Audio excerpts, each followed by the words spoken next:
del derecho, pero me he dedicado a estudiar cosas que están, yo diría, un poquito fuera del derecho puro y duro. Digamos, cuando uno piensa en derecho, generalmente piensa en derecho civil, no sé. Yo me he dedicado a estudiar agua y pueblos originarios, y en ese trabajo me ha tocado hacer pienso yo, una investigación mucho más interesante, eh, porque la verdad que se valora mucho más la interdisciplina. Nadie podría, por ejemplo, investigar en agua.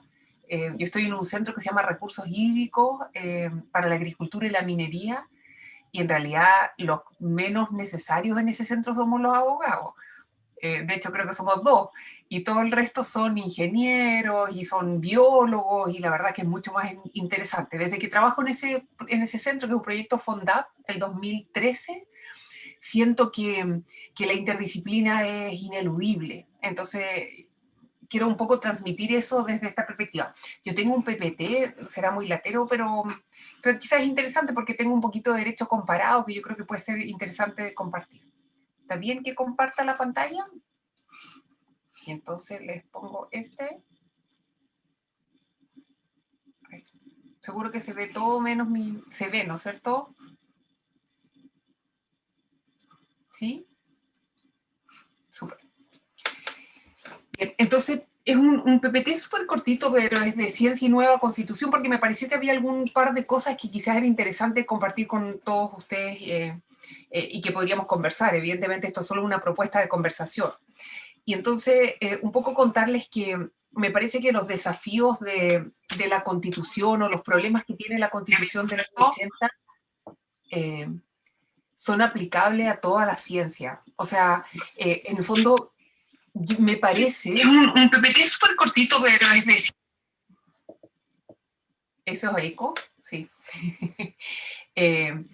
Me parece que las dificultades del proceso constituyente también son aplicables a los desafíos que hay en materia de ciencia. Eso quiero decir, que hay una especie de superposición entre el proceso constituyente y los desafíos que existen en materia de ciencia.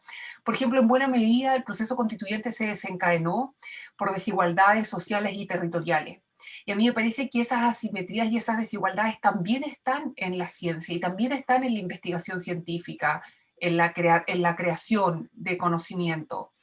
Me parece que hay un gran impacto del centralismo, y eso tiene que ver con el modelo de Estado que hemos creado desde 1833, que es un modelo de Estado unitario. Yo trabajo en la Universidad de Concepción, que es una universidad que está a 500 kilómetros de la capital. Yo diría que eso impone una cierta problemática, esa ubicación a 500 kilómetros del centro de impulsión política.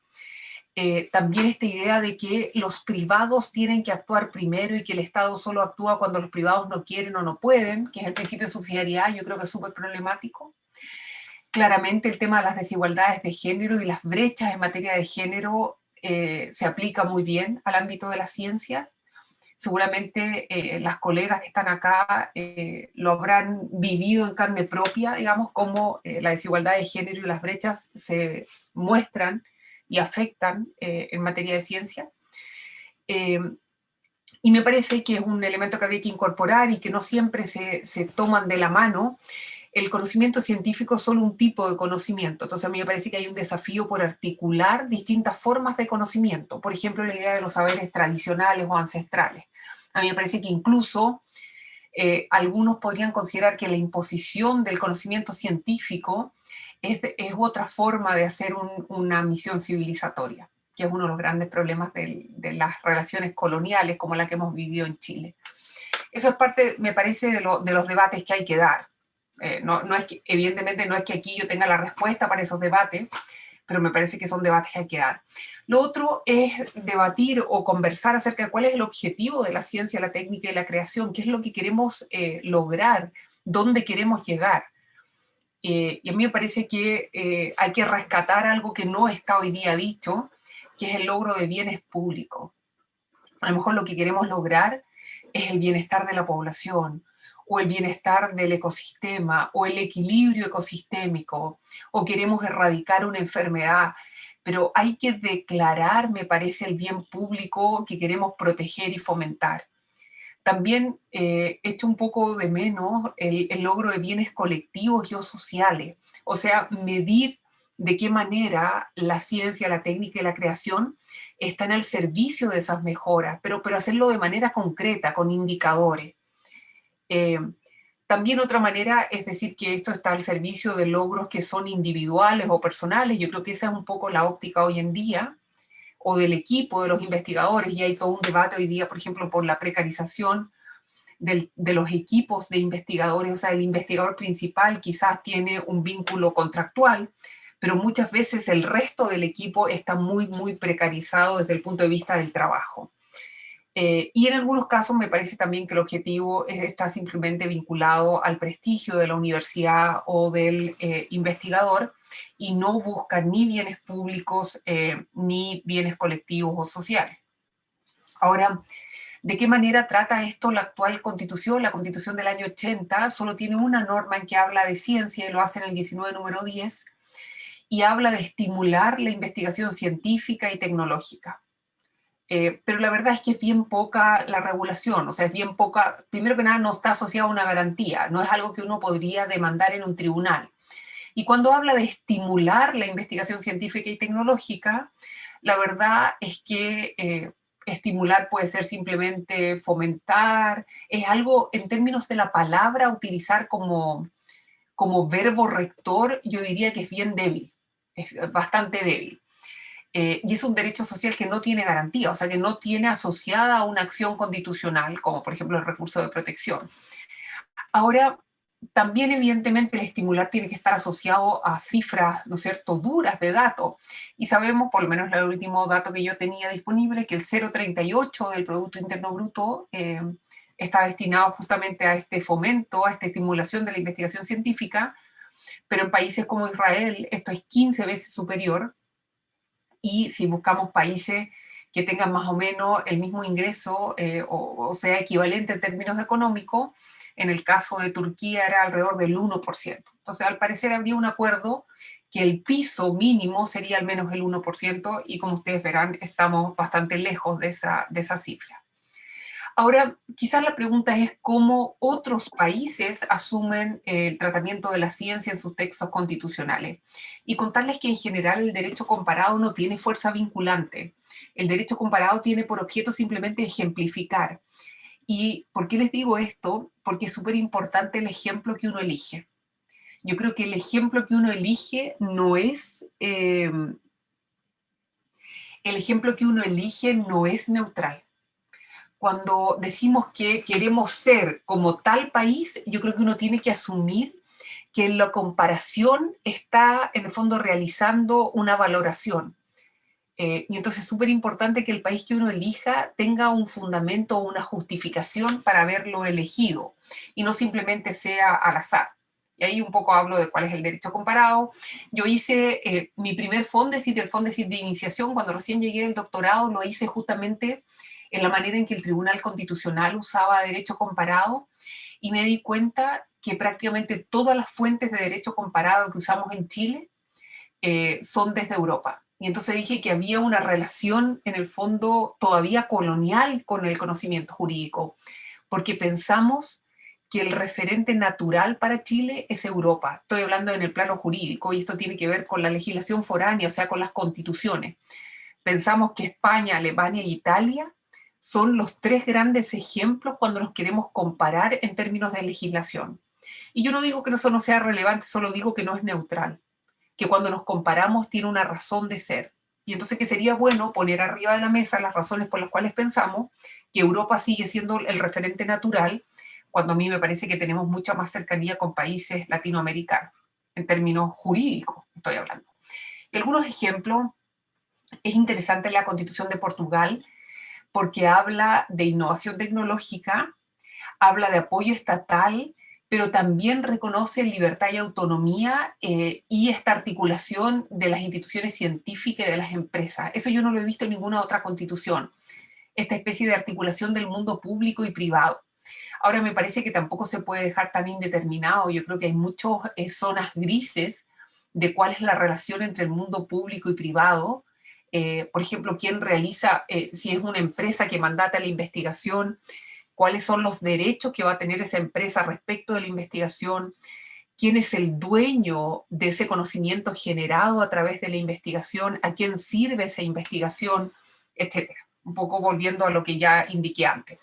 En el caso de Argentina, y aquí salimos un poco de los referentes tradicionales, a mí me parece mucho más interesante mirar Latinoamérica, como les dije. Si ustedes se dan cuenta, hay una relevancia bien importante de lo público. Por ejemplo, se habla de que se tiene que buscar el desarrollo humano, el progreso económico con justicia social, la productividad de la economía nacional, la generación de empleo, la formación profesional de los trabajadores, la defensa del valor de la moneda, y luego dice a la investigación y al desarrollo científico y tecnológico, su difusión y aprovechamiento. De alguna manera, el fondo engloba muchos objetivos públicos de esta investigación. A mí también me pareció muy interesante la Constitución de Ecuador, que es la Constitución del año 2008. Es una constitución relativamente reciente, lo que llamamos la tercera ola del constitucionalismo latinoamericano. Y fíjense ustedes que la Constitución de Ecuador pone una necesaria articulación entre los saberes ancestrales y la formación científica. Cuando habla de que el Estado va a tener que destinar recursos para investigación científica, para desarrollo tecnológico, para innovación, para formación científica, y luego a continuación, inmediatamente, coma dice, la recuperación y desarrollo de saberes ancestrales y la difusión del conocimiento. Es interesante porque un poco lo que les dije al inicio, este reconocimiento de que hay distintas formas de conocer y esos conocimientos tienen que ser articulados. Esto es algo absolutamente novedoso y yo creo que es uno de los grandes desafíos del proceso constituyente. Ahora, con respecto a base, y termino con estas dos transparencias, por ahora he pensado, y lo he hecho en conjunto con otros colegas de la Universidad de Concepción, en estos 4 elementos.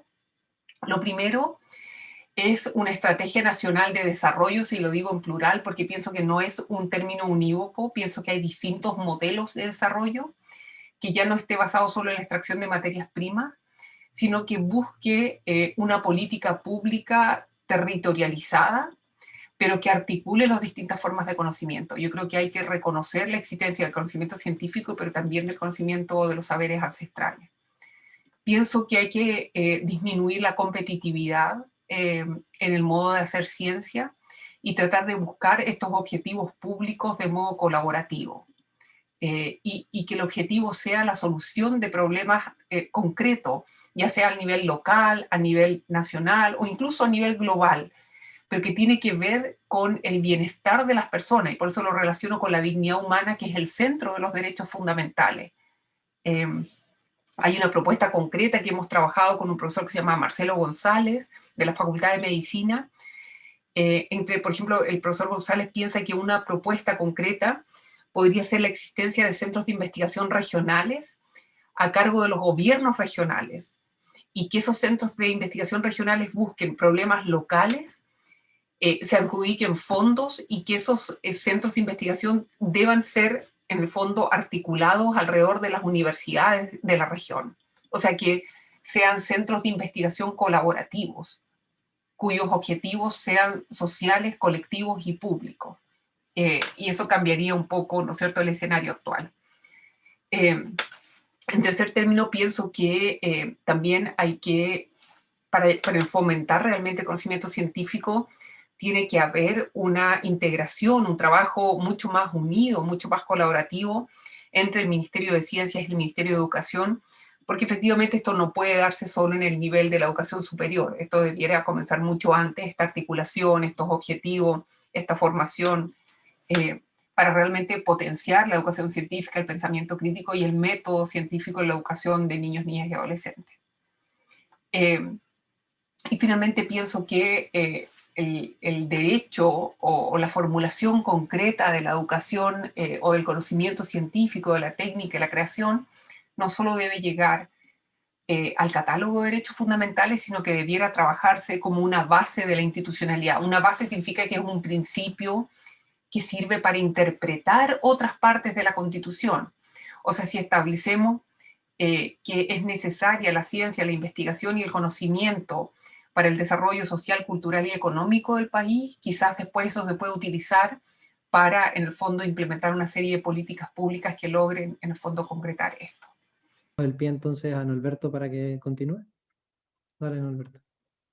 Igual voy a compartir una pequeña presentación.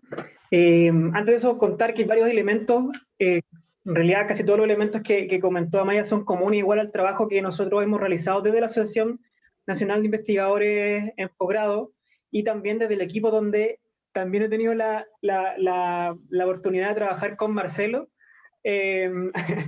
Así que también hemos pensado en otros espacios, esos centros regionales que son muy interesantes. Nosotros lo visualizamos acá, por ejemplo, de la región de O'Higgins, y cómo vemos este eje centro-periferia en donde nosotros tenemos un problema muy, muy grande de centralización por estar al lado de Santiago. O sea, tenemos un problema por estar muy cerca de Santiago, con otras regiones que tienen un problema por estar muy lejos de Santiago.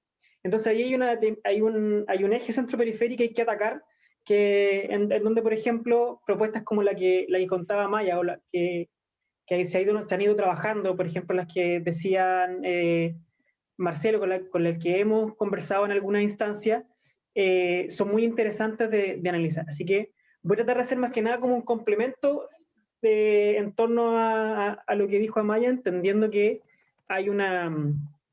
compartir pantalla. Bueno, mientras tanto, para los que estamos aquí adentro, para que no nos aburramos, aprovecho de preguntarle a Maya una pregunta que apareció en Facebook, que dice así, ¿no? Dice Maya, ¿con bien colectivo te refieres al bien común colectivo o al bien material propiedad intelectual colectivo? Yo creo que las dos hay que conversarlas. Yo personalmente estaba pensando más bien en el logro de un bien colectivo, en el sentido de que el conocimiento generado pudiera resolver un problema de la sociedad, digamos, entendida como un colectivo. Pero yo creo que parte de ese debate pasa por la propiedad intelectual de aquello que se crea.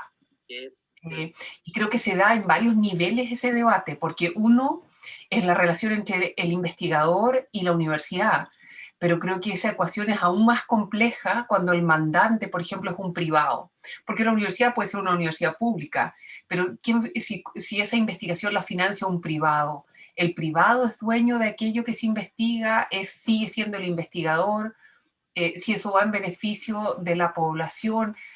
Yo creo que son todos temas que no están debidamente resueltos en nuestra Constitución o están resueltos a favor de los privados, digamos. Esa es un poco la lógica de la Constitución.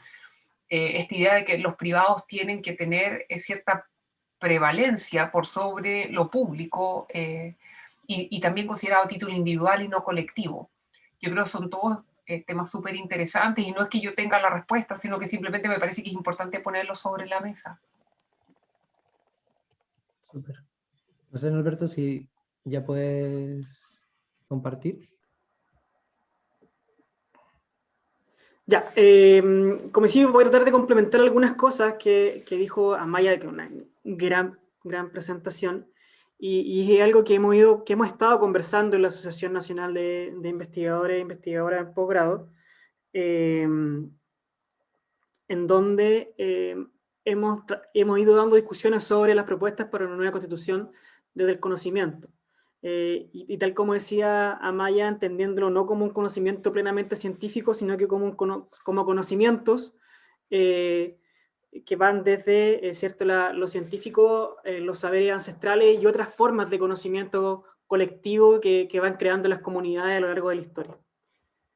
Un poco para contarles quién soy yo, entendiendo de que hay socios y socias que no me conocen. Nací en San Carlos, Ñuble, antes región del Biobío, compartíamos ahí con Amaya la región del Biobío, pero ahora nos separaron y ahora soy parte de Ñuble. En 2009 que estoy acá en Rancagua. Un dato ahí conmovedor es que no hice kinder. Soy tecnólogo médico, magíster en genética, tal como dijo Jaime, que la primera parte que al parecer no se escuchó en el vivo. Soy candidato a doctor en neurociencias y además director de la Asociación Nacional de Investigadores en posgrado. Un poco de lo que he ido haciendo en torno a este tema, ¿cierto? He ido trabajando políticamente en torno a los procesos constituyentes, más o menos por ahí del 2017, haciendo conversatorios para el movimiento AC. En ese tiempo hacía más conversatorios sobre salud y constitución, así que podemos en otra oportunidad juntarnos a conversar sobre eso.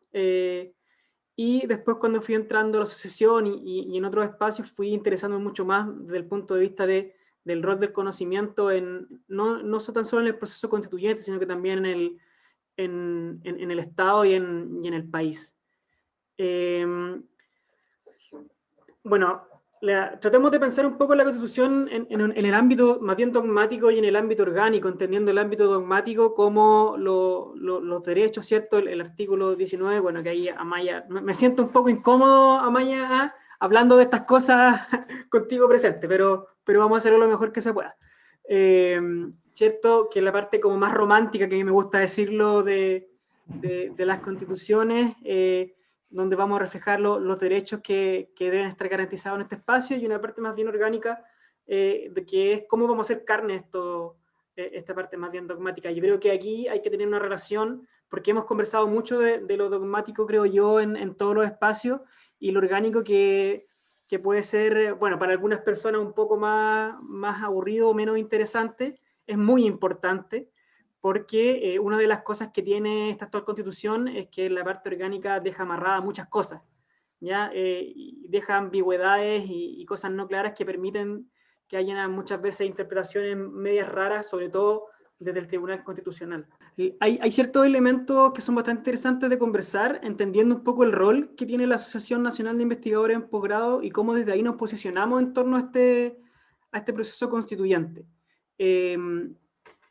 Por ejemplo, para nosotros son primordiales algunos elementos relacionados con las relaciones laborales que tienen los trabajadores y trabajadoras del conocimiento, y cómo esa disputa, que es transversal a todo el resto de los trabajadores y trabajadoras, se materializa y se expresa en un acceso a trabajo, ¿cierto? Un acceso a un trabajo digno, donde haya claridad de la seguridad social que tiene el investigador e investigadora.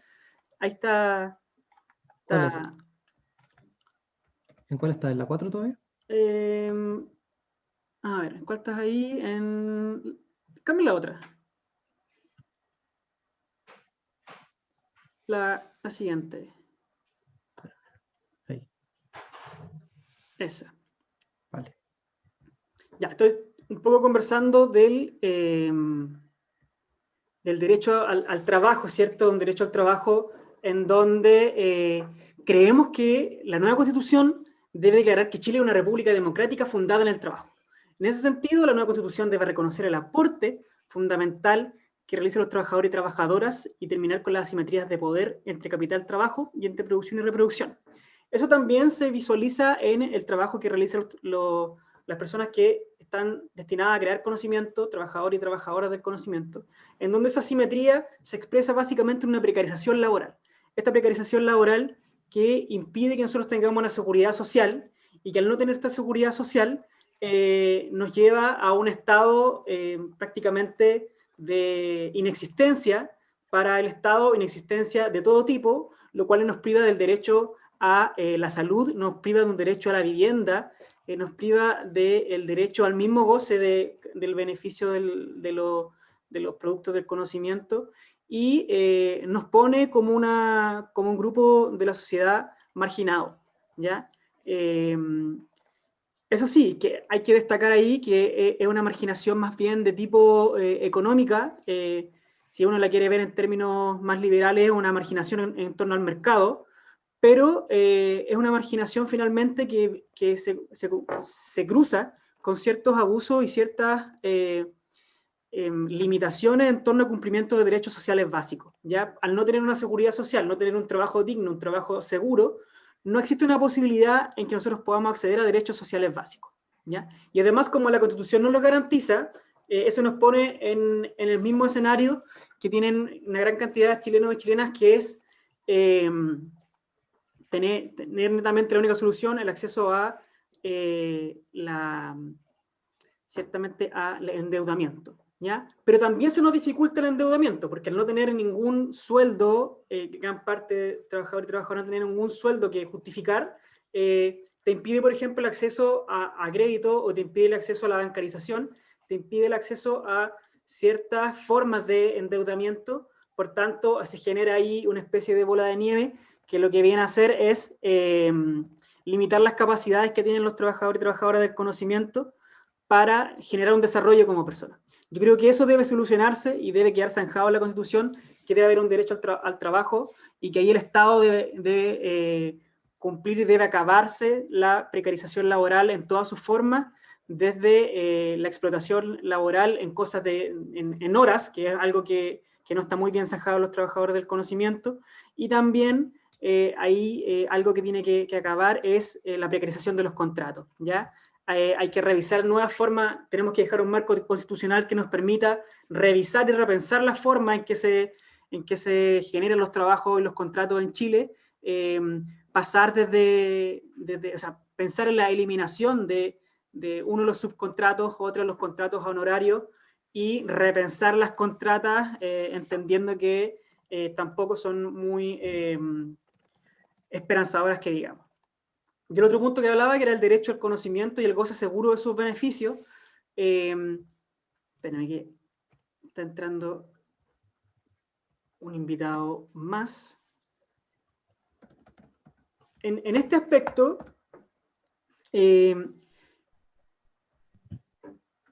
toda persona, todo colectivo, tiene derecho a participar del proceso de creación del conocimiento, en toda su extensión, en toda la diseminación de que esto pueda tener. No debe haber ninguna distinción ni de género, ni de etnia, ni de origen socioeconómico, ni del lugar en el país que se encuentra, ni del lugar en el mundo que se encuentra. Por tanto, tenemos que tener este derecho a la generación de conocimiento.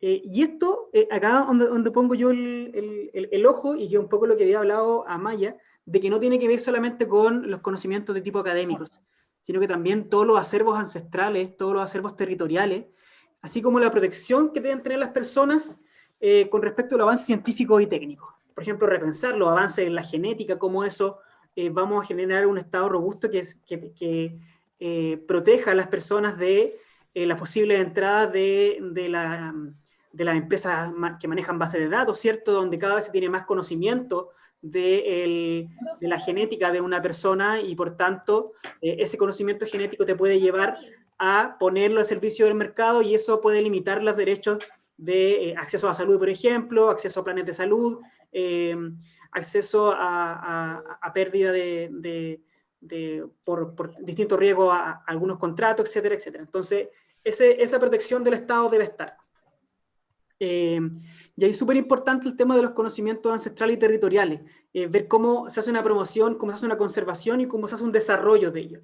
Y ahí yo siempre cuento el ejemplo de que cuando yo comencé a trabajar a los 15 años de temporero, había un conocimiento en la melga de frambuesa que no estaba escrito en ningún libro, que no salía de la universidad, no era un conocimiento académico, sino que era un conocimiento territorial, en donde los trabajadores y trabajadoras de la frambuesa tenían tips y tenían conocimiento de la fruta, que en general el resto de la gente, por muy académico que fueran, no los tenía. Y esos conocimientos que quedan ahí en esos espacios deben ser recogidos, potenciados, y además deben ser, o sea, debe estar la posibilidad de que siga creciendo ese conocimiento. Cambio nomás.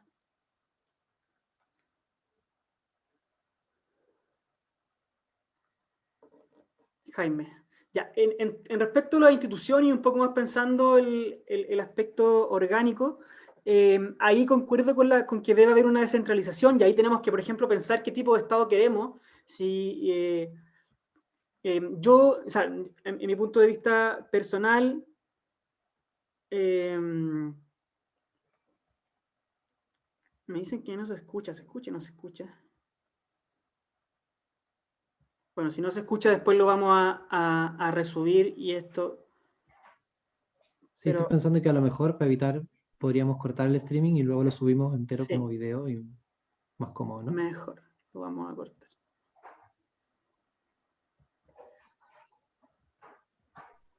Ya, con respecto de repensar el Estado, por ejemplo, yo ahí visualizo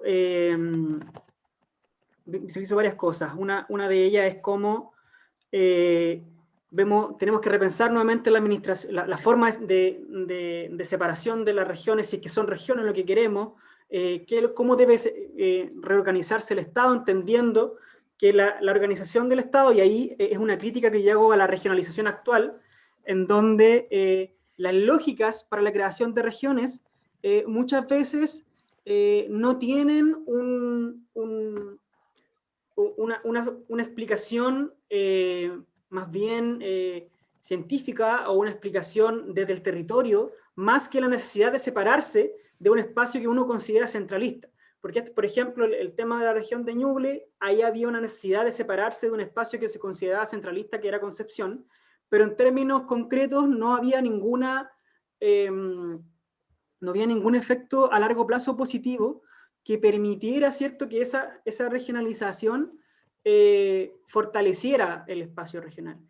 Y aquí, en este sentido, yo creo que tenemos que tener un Estado que tenga mucho más descentralización, pero real, efectiva, que haya mucho más poder territorial, en donde se materialice, por ejemplo, en la creación de institutos de investigación a nivel regional que tengan un presupuesto que lo puede manejar el gobierno regional, o puede haber otra forma, otra institución, ¿cierto?, que maneje esto, pero es súper importante de que se fomente la creación de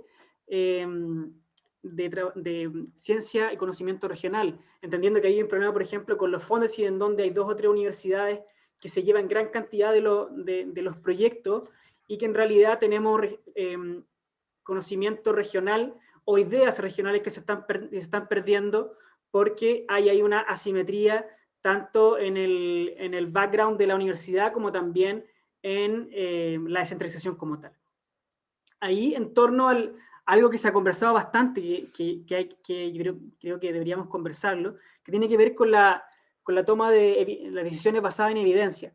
Yo creo que ahí es interesante conversar sobre eso, pero yo pondría un ojo en que la evidencia también muchas veces es una evidencia científica acomodable, y es una evidencia política, ¿ya? Por ejemplo, las definiciones que ha tomado el actual gobierno en torno a la pandemia, ellos han dicho que son basadas en la evidencia de un consejo asesor, pero claramente esa evidencia tiene, ¿cierto?, un componente político detrás que lleva un poco a moldear la evidencia, ¿cierto? A moldear la evidencia para hacerlo calzar con un programa de gobierno. Por eso yo pienso que podría haber una creación de una entidad autónoma. Ya ahí vemos cómo se nombra las personas en esa entidad autónoma. No sé, pueden ser rectores de universidades, pueden ser directores de institutos de investigación, pueden haber una parte que corresponda, no sé, a asociaciones de académicos, a centros de estudiantes, etcétera, etcétera, que permitan generar un elemento que pueda tomar o presentar evidencia para que los gobiernos de turnos puedan, ¿cierto?, tomar estas decisiones, pero una evidencia que sea contrastable y que haya, por ejemplo, una política comparada a nivel internacional sobre esa misma evidencia. Y lo otro que es algo interesante de discutir es superar la lógica actual de discusión anual del presupuesto, ¿ya? Porque algo que pasa con la discusión de presupuesto tiene que ver con que hay elementos que a lo mejor podrían discutirse cada 6 meses o cada 3 meses, o tener ciertas cláusulas dentro de la ley de presupuesto que puedan ser revisadas, entendiendo, por ejemplo, lo que pasó este año con los becarios de Becas Chile, ¿cierto?, en donde hubo un corte de su beneficio y un corte de su fondo, y había una imposibilidad de poder trabajarlo, entendiendo porque la ley de presupuesto ya estaba fijada, habían decretos aparte habían decretos que había que cambiar y que no se cambiaron, no hubo tampoco voluntad política para hacerlo. Entonces, estas leyes que son tan importantes para el destino del país, quizás deberían tener algunos ítems, una lógica de discusión, o el ítem de catástrofe dentro de la ley de presupuesto debería tener otro ojo, que yo creo que es una de las enseñanzas que nos va a dejar la pandemia. Eso, para no alargarme más, y ahí disculpando un poco los problemas que hubo entre medio, a la gente que, bueno, ya no estamos en el live, pero vamos a grabar esto se está grabando y lo vamos a subir.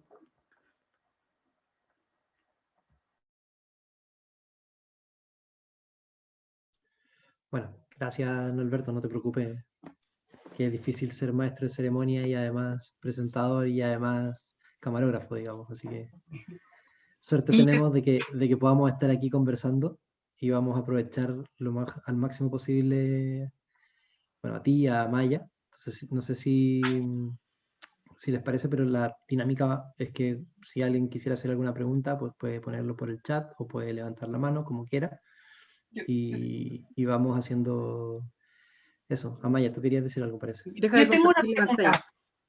Sí.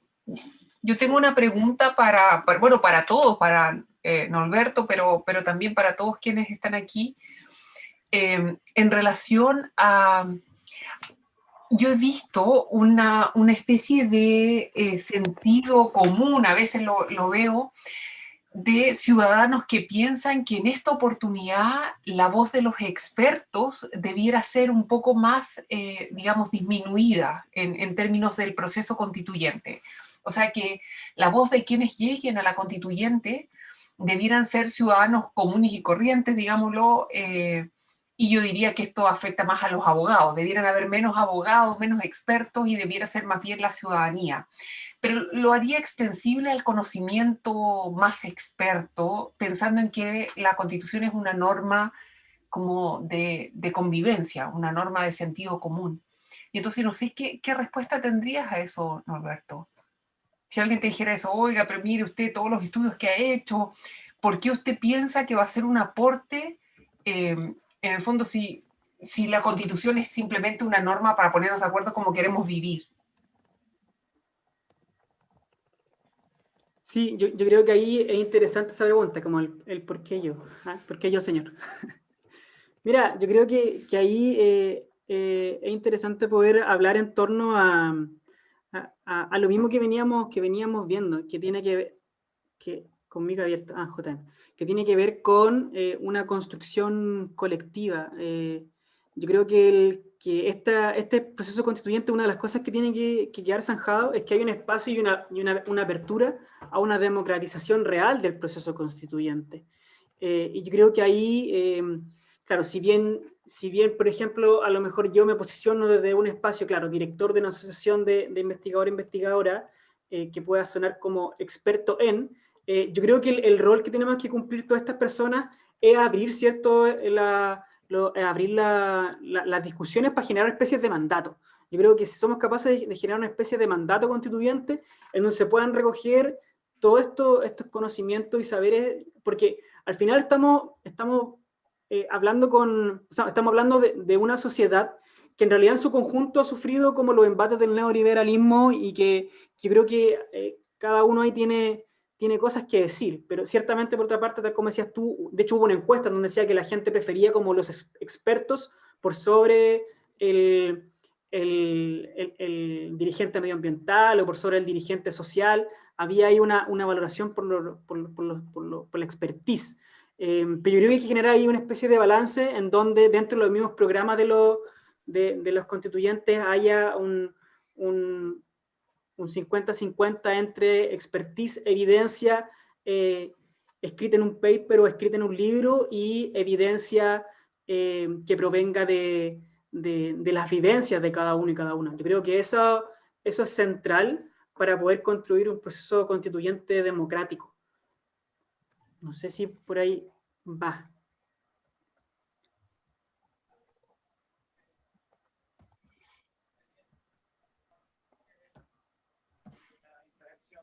No sé si alguien quiere hacer alguna apreciación o alguna pregunta a nuestros invitados. Dale, Bárbara.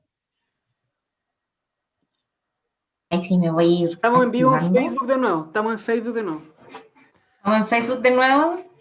Bueno, muchas gracias a Norberto y, bueno, sobre todo a la profesora Maya. Interesantes las dos propuestas y los debates que han entablado.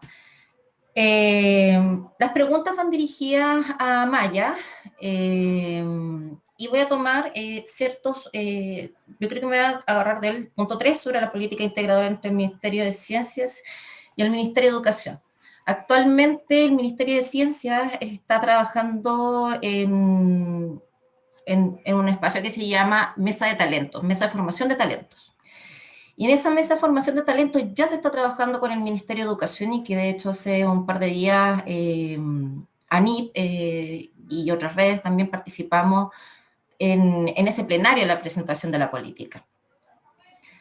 Yo le pregunté, fue una pregunta muy personal hacia el ministro, de hecho, ¿cómo se va a articular el ministerio, cómo se visualiza esta articulación entre el Ministerio de Educación, que parte desde la preescolar hasta la formación en posgrado, y que aquí se ocurre esta casi alienación en donde la formación de posgrado la asegura el Ministerio de Educación, pero quien otorga las becas es el Ministerio de Ciencia y Tecnología. Ahí tenemos un tema que resolver. También, en el cuarto eje, establecer como base constitucional a la ciencia. Pero aquí me quiero enfocar directamente en cómo abordar esta base constitucional enfocada a la ciencia, pero asegurando el enfoque de género como también de las disidencias sexuales. Esas son mis preguntas. Muchas gracias.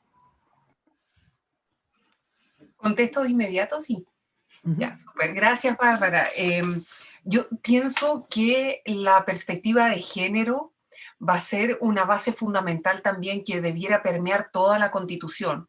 O sea, y la perspectiva de género finalmente es una especie de metodología, un prisma, una manera distinta de ver la Constitución, porque lo que se pide ahí es igualdad material, que significa que la Constitución como regla fundamental, en el fondo, permita tanto a los hombres como a las mujeres, y ni siquiera en términos binarios, yo diría a todos y a todas, un poco igualdad, podríamos denominar, en los efectos de la ley. Eso es algo que hasta ahora no hemos tenido, porque evidentemente cada uno de nosotros somos personas situadas, y por tanto, dependiendo dónde estamos y el lugar que ocupamos en la sociedad, las reglas constitucionales nos van a impactar de manera distinta. Nosotros, por ejemplo, estamos postulando a la constituyente, y a mí me sorprende que tan fácilmente digan que la constituyente va a ser en Santiago, en un palacio. Porque yo digo, para todas las mujeres que estamos postulando, hay labores de cuidado que no es llegar y partir. O sea, imagínate que una constituyente tenga un hijo pequeño, viva en Arica o en Punta Arenas. O sea, me parece que partir de la base, que va a ser en la capital, y además con la idea del palacio, igual tiene algo como de nobleza que a mí me produce así una cierta rechazo natural. Yo creo que hay muchas cosas que hay que hablar antes de decidir dónde va a ser. Y eso lo han dicho otras candidatas. Por el tema de las labores de cuidado, por una serie de obligaciones que también están socialmente construidas, pero que evidentemente hay que poner arriba de la mesa. Entonces yo creo que la perspectiva de género hay que abordarla como una perspectiva de todo el texto. Pero también me parece que parte del análisis es debatir el punto de inicio, porque mi impresión es que cuando uno a veces habla de la brecha de género, todavía hay personas que no creen lo que estamos hablando. No sé si a ustedes les ha pasado, pero yo hablo en la universidad de la brecha de género y me río porque mis colegas, hombres blancos, me dicen, yo nunca me he sentido discriminado. Digo, me parece excelente y me parece hasta natural que usted me diga eso, pero usted no es el objeto de ser discriminado. En general esto ocurre con mujeres, con personas en el fondo de otra, a lo mejor migrantes, o con personas miembros de pueblos originarios. O sea, las discriminaciones o distinciones arbitrarias van por otro lado. El tema de no llegar a puestos de responsabilidad, ¿no? Lo que llaman el techo de cristal, en que uno para siempre, en el fondo, se queda en una jerarquía porque no tiene puestos de, digamos, de liderazgo. Bueno, una serie de elementos que son reales y que los vivimos las mujeres todos los días. El acoso laboral, ¿no es cierto? Y una serie de otras cosas que yo creo que es divertido porque uno lo cuenta y ve en los ojos de las colegas que esta es una experiencia transversal. O sea, a veces uno cuenta historia, no sé, a mí me han acosado en el ascensor de mi facultad y llegué a llorar a mi oficina y se lo conté a mis alumnos y les pareció tan razonable lo que les estaba contando. Entonces, lo que quiero decir es que hay que poner normas distintas, pero yo creo que hay un deber de honestidad, de decir cuál es el punto de partida. O sea, para mejorar, yo creo que parte del tema es ser honesto de dónde estamos. Porque me parece que esto de los jaguares de Latinoamérica nos pone en un lugar que no es real. Ustedes hablaban de precarización de quienes trabajan en ciencia. Yo creo que a veces uno lo cuenta y la gente no lo creería. de que no sé, ¿por qué pensarán cuando dejan de pagarle en diciembre y le vuelven a pagar en marzo que come aire enero y febrero? No sé, po.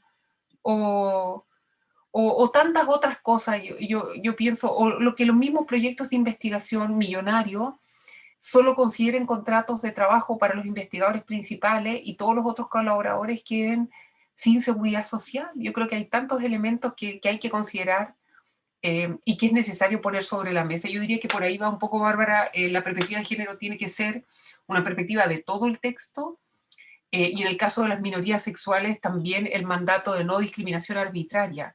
O sea, solo se pueden hacer distinciones que estén debidamente fundamentadas, pero en realidad hoy en día la orientación sexual es una categoría sospechosa, en el sentido que tú no puedes hacer distinciones basadas en la orientación sexual.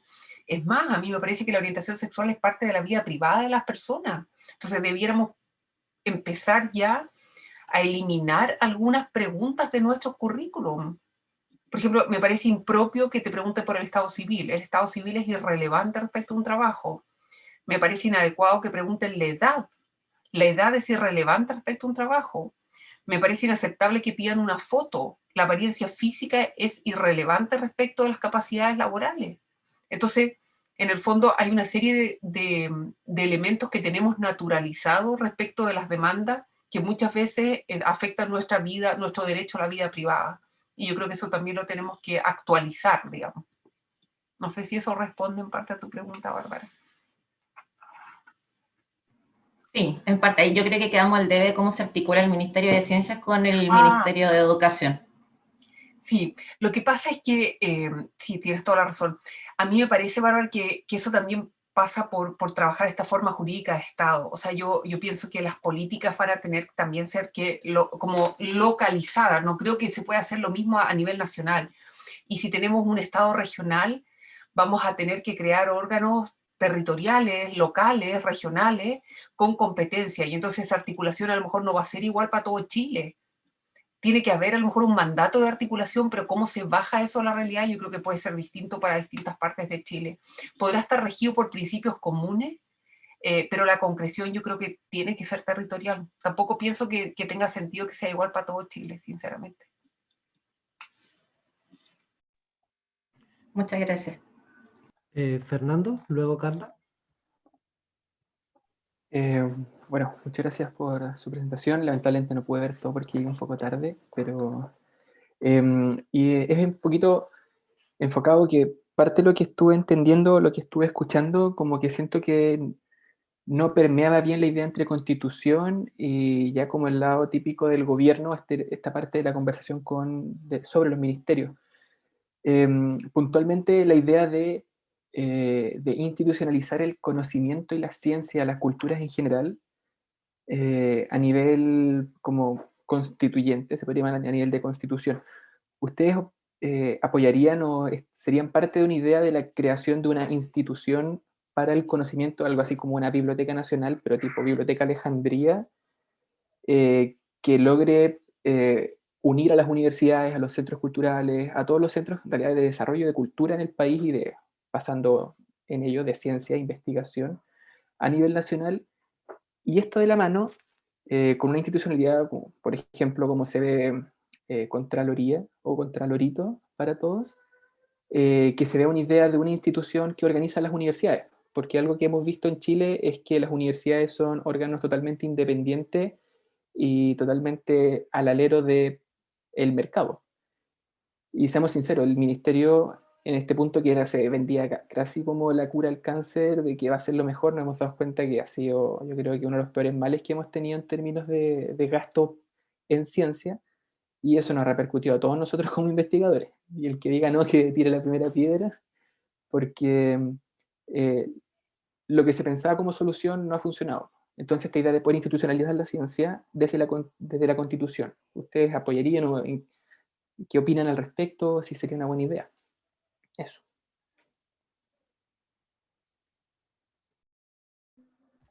¿Tenemos orden? Sí, mira, hay varias cosas. Obviamente hay que discutir si es que sería lo más correcto tener una institución a nivel que sea como como regulador de las universidades, no sé si sería la solución, pero sí al menos yo creo que debería haber una parte de la investigación, una parte, ¿ya?, de la investigación que esté destinada un poco a satisfacer las necesidades del pueblo. Yo creo que ahí vemos, hay que ver cómo se regula esa parte, si a lo mejor lo regulamos a través de una institución o hay un nexo ahí entre el ministerio, por ejemplo, y las universidades, o el Ministerio de Educación y las universidades. Hay que ver ahí cómo lo regulamos concretamente. Pero sí, yo creo que hoy en día, como decías tú, esto está netamente bajo las reglas del mercado. Y yo creo que tenemos que sacar también la creación del conocimiento del mercado, y que tiene que ver con que, por ejemplo, los conocimientos que se están creando con dineros públicos sean de todas y todos. Ahí hay elementos interesantes que quitarle al mercado, que tiene que ver la creación colectiva de conocimiento y que tienen que ser del Estado. Pero ahí no tengo claro, y podría ser una buena idea la creación de una institución que regule esto, pero al menos deben haber directrices desde el Estado que hagan de que las universidades, ¿cierto?, centren parte de su investigación en el satisfacer necesidades del pueblo y dar solución a ellas, sin dejar de lado también, por ejemplo, la creación de conocimiento por curiosidad o por ampliar el conocimiento cultural que tiene la sociedad, que yo creo que es súper interesante. Y no me acuerdo qué otra pregunta más había con respecto a eso. No, era en torno al desarrollo de esta como una institución, pero ya constitucional, y no solo como centralizada en Santiago, sino que algo... Sí. Sí, o sea, por algo ejemplo, el poder que le podemos dar a estos centros regionales, a lo mejor estos centros regionales pueden tener una conexión con las universidades para que desde ahí se trabaje, ¿cierto?, la necesidad de la región, porque algo que pasa hoy día que la centralidad te obliga a generar políticas públicas iguales para Tarapacá como para Magallanes, cuando las diferencias territoriales son enormes y las necesidades que tienen ambas regiones son distintas, incluso las necesidades de investigación y de creación de conocimiento. Así que yo creo que trataría un poco como de hacerlo, de crear estos centros de investigación regionales que se puedan, ¿cierto?, enlazar con la universidad y, no sé, a lo mejor crear especies de recursos que estén destinados a la investigación de cosas específicas, cosas específicas que estén relacionadas con las necesidades del territorio. Yo creo que sería interesante ver cómo armamos esa institución, pero me preocuparía un poco que fuera una institución centralizada, sino que fuera una institución que tuviera cierta autonomía territorial y regional. Eso. Sí, yo puedo agregar algo. Fernando, yo pienso que tiene que ser regional. Yo no me lo imagino nacional. Yo creo que parte de los problemas es esta distancia del territorio y la realidad. Entonces las decisiones que se toman en Santiago de verdad que hacen poco sentido en muchos lugares, y tiene razón cuando Norberto dice parte del problema de la Universidad de O'Higgins a lo mejor está tan cerca de Santiago finalmente porque eres como absorbido por la capital, ¿no? Yo me río, pero aquí tú vas a preguntar cosas y te dice, tengo que consultarlo con Santiago. Como que si Santiago fuera así como una inteligencia superior, yo creo que nuestro centralismo y este Estado unitario, yo creo que produce unas asimetrías territoriales súper complejas. Entonces yo sí pienso que podrían ser instituciones y centros.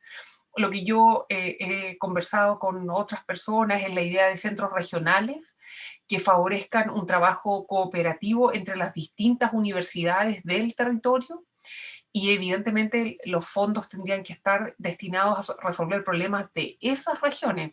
Ahora, no necesariamente, como decía Norberto, es la distribución territorial actual, porque la actual fue impuesta en dictadura y no tiene mucho sentido ni lógica histórica, identitaria o incluso ecosistémica.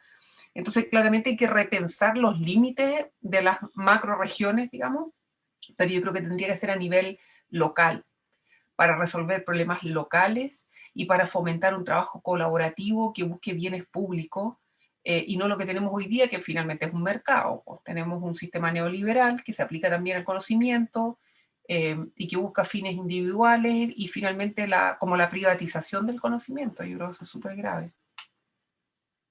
Eso. ¿Carla? Sí, hola. Gracias por la invitación y a los dos, a Maya y Norberto, por las presentaciones. No pude ver mucho porque estaba en el Facebook y había problemas técnicos.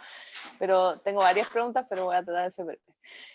La primera es que probablemente la Convención Constitucional sea trabajada en comisiones. Entonces, la primera pregunta es saber cuáles son las dos comisiones en las que a ustedes les gustaría participar. ¿Y por qué? Segundo, tenemos la regla de los 2/3 para la Convención Constitucional. Hay mucha gente que, bueno, y convencionales que dicen, o candidatas convencionales, que dicen que esto va a ser, que puede ser en favor a poder lograr algunos cambios o lograr cambios en la Constitución, y hay otros que dicen que nos va a jugar en contra. ¿Qué es lo que piensan ustedes de eso, de la regla del 2/3? Si es buena, mala, y cómo la aplicarían ustedes, así imagínense que están en una comisión o que quieren lograr algo, ¿cómo negociarían con las personas que están en la otra vereda? Eso, gracias. Si quieren ahora invertimos y parte la Maya y luego Norberto. Bueno, no sé. Chuta, las medias preguntas.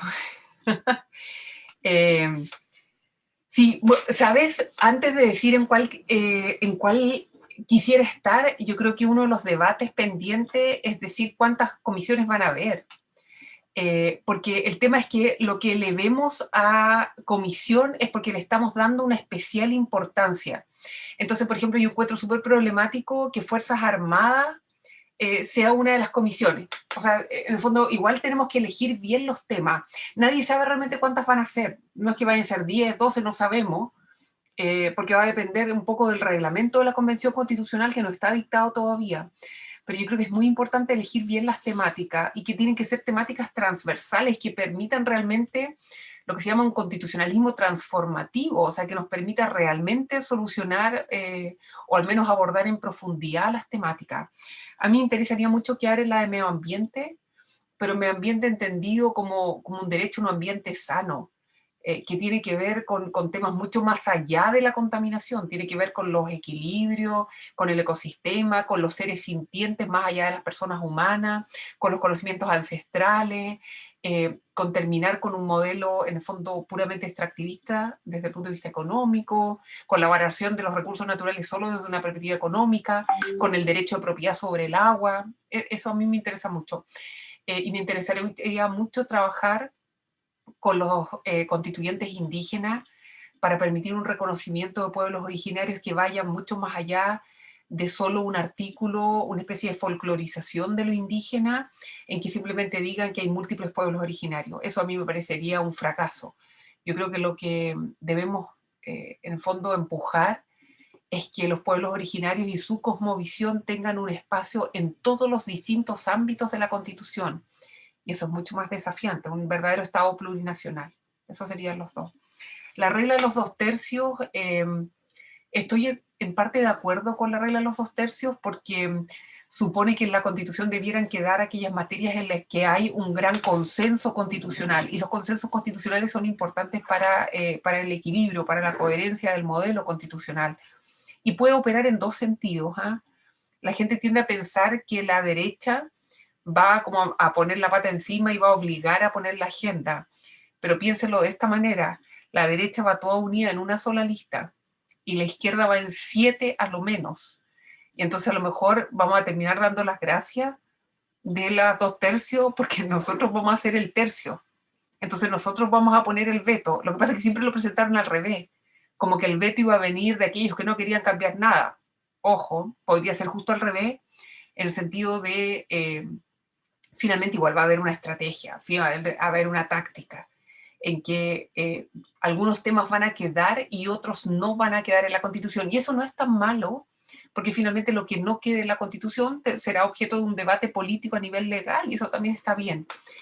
A mí me gusta la regla de los 2/3. Vamos a ver cómo va a operar en la práctica.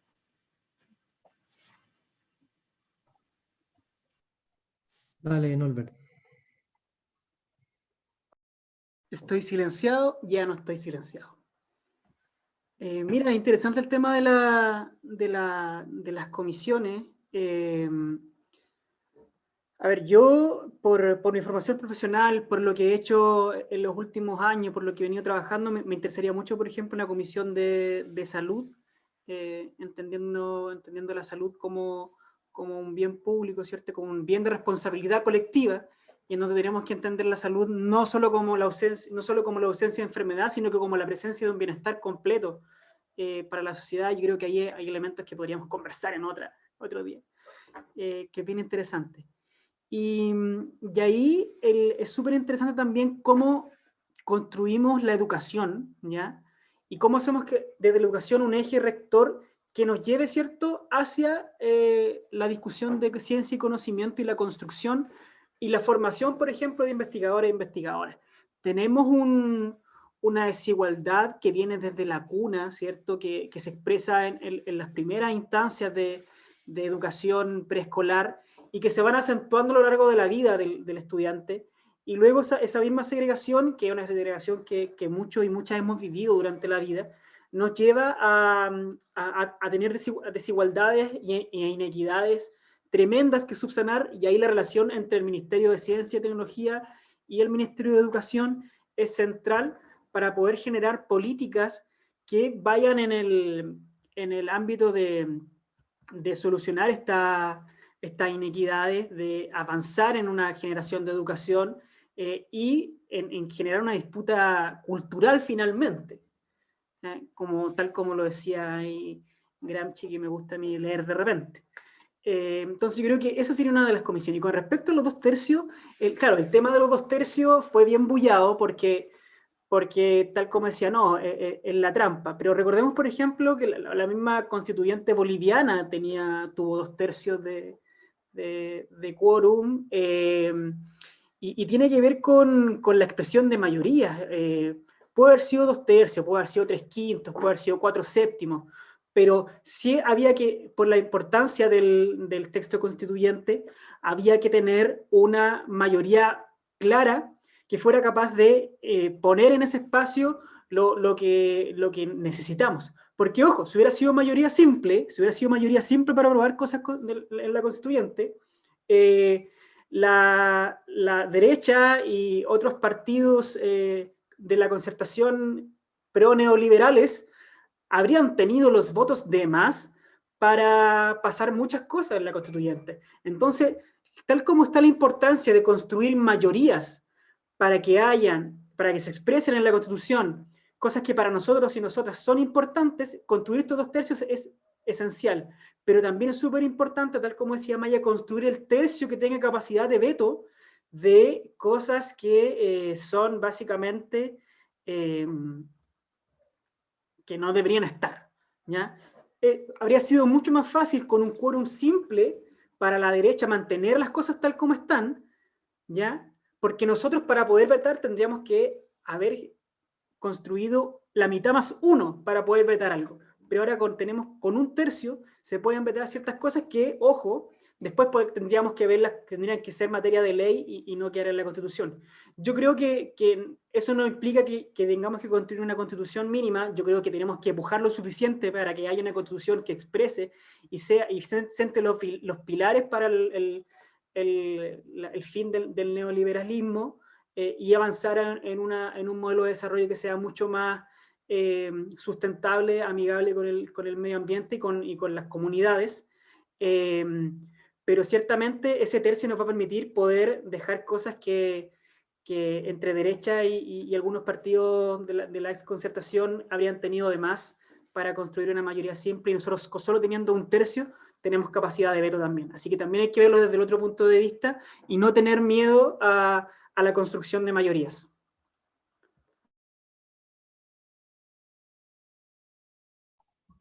Súper. Bueno, yo había pedido la palabra, entonces voy a aprovechar de hacer un par de preguntas también. La primera, básicamente desde ANIP, ¿no? ¿Cómo o dónde está la clave, ¿no?, para evitar la precarización de los investigadores y las investigadoras en la Constitución? dónde está, qué hay que trabajar, qué hay que poner, qué hay que sacar, qué es lo que tenemos que evitar que haya, qué es lo que tenemos que poner o fomentar que se escriba, ¿no? Eso por un lado. Y por otro lado, lo otro que les quería preguntar a ambos era, ya en un sentido, yo soy muy idealista, ¿no? Entonces me gusta ir como a lo general, y creo que una cosa que a lo mejor sería importante conversar también era el tema de cuál es el sentido que tiene la investigación para ustedes, entendiendo que es un tema que tiene que aparecer en la Constitución de alguna manera, ¿no? Y que Amaya muy, muy inteligentemente lo dijo en un comienzo, que tenía que ver con la colaboración para la solución de problemas a nivel nacional, ¿no? Y que eso la conectaba inmediatamente con el tema de la dignidad, pero claro, también esa respuesta me parece un poco problemática en la medida en que también la convierte en una cuestión tanto utilitarista, ¿no? Y me hace preguntarme, entonces, ¿para qué tener el arte, para qué tener la literatura si no responden a problemas país, digamos, ¿no? Entonces, ¿cómo ven esas dos aristas de la discusión? ¿Qué dirían al respecto, digamos? ¿Y soy yo ahora? Sí, dale. Ya, bueno, este es como, me apasiona mucho el primer punto que dijiste de cómo ver el tema del fin a la precarización, y algo conté en la exposición sobre entender el derecho al trabajo, ¿cierto? Porque lo que nosotros estamos haciendo, lo que nosotros estamos sufriendo, también lo sufre no sé, la cajera del supermercado, muchos oficios que boletean, ¿cierto? Entonces hay ahí una clase trabajadora precarizada en general, de la cual nosotros también somos parte. Yo creo que uno de los elementos centrales debe ser la unión de la clase trabajadora. Me puse marxista. La unión de la clase trabajadora para ir superando, ¿cierto? Esta contradicción capital-trabajo, y no solo capital-trabajo, sino que también capital-vida, porque esto se amplía la esfera de la reproducción, y no solo de la producción. Hay una crisis de cuidado en torno a eso, en torno también a los derechos laborales, y ahí debe ser central en el proceso constituyente de que se aseguren las condiciones, hay una protección y un derecho al trabajo, que tengamos los trabajadores y trabajadoras posibilidades de participar de las decisiones de lo que efectivamente nos atañen a nuestra vida. O sea, debemos tener la capacidad de pensar y de decidir cómo queremos que sean los trabajos en los que queremos estar, cómo a través de las instituciones deben ofrecerse esos trabajos, y tenemos que terminar, ¿cierto?, con la figura del subcontrato y del boleteo, el del honorario. Por ejemplo, yo siempre cuento el caso de mi papá, que trabaja en el mineral El Teniente, pero es subcontratado, y eso de plano tiene unas ciertas precarizaciones en torno, por ejemplo, a los trabajadores directamente contratados con Codelco, y hay una tercerización de la aparición de empresas que van a va viendo flujo de plata que se van por los lados ahí en terceros, ¿cierto? Y finalmente el trabajador está precarizado. Eso nos pasa también a nosotros en la investigación. Por ejemplo, hay estudiantes que hacen tesis sin recibir ni un peso por eso. Cuando el lema de NIP es investigar en trabajar, gran parte de las investigaciones que se hacen a nivel mundial lo hacen los estudiantes de posgrado, y eso es central. Generalmente los PI, que son quienes tienen los contratos asegurados a través de un fondo, de la universidad o otros proyectos, generalmente meten re poco las manos a la masa, por así decirlo, y son los trabajadores, los otros trabajadores estudiantes también, los lab managers que mucho meten mano, y son esas personas las que finalmente están creando el conocimiento para el país. Y es re fome que esa creación de conocimiento vaya de la mano con una precarización, y una precarización terrible. O sea, tienes una persona que no puede... Yo voy a contar una anécdota que me pasó, y que va de la mano con lo terrible que es esto. Bueno, yo estoy haciendo el doctorado en Lusach, y un día me sentía me sentía mal, quise buscar ayuda una hora para psiquiatra, porque estaba muy estresado, me sentía muy cansado. Bueno, aparte que los estudiantes de doctorado tienen más posibilidad de tener patología de salud mental, que eso también es un tema que hay que conversar. Y en la universidad me dijeron que estudiantes de posgrado solo teníamos acceso a medicina general, que no teníamos acceso a salud mental. Entonces, la recomendación que me dio la enfermera, no sé, bueno, enfermera o la señorita que estaba atendiendo ahí fue, pero páguese un ISAPRE, me decía.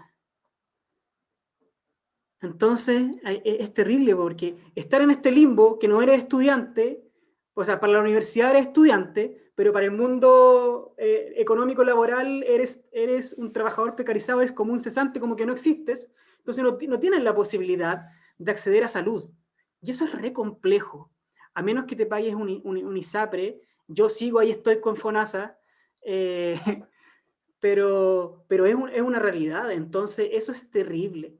Y tenemos que atacar eso de raíz, y por eso la unión, la negociación por rama, no tenemos un derecho a huelga, no hay un derecho a huelga efectivo, una sindicalización del trabajador y trabajadora del conocimiento. Yo creo que todas esas cosas deben ser centrales.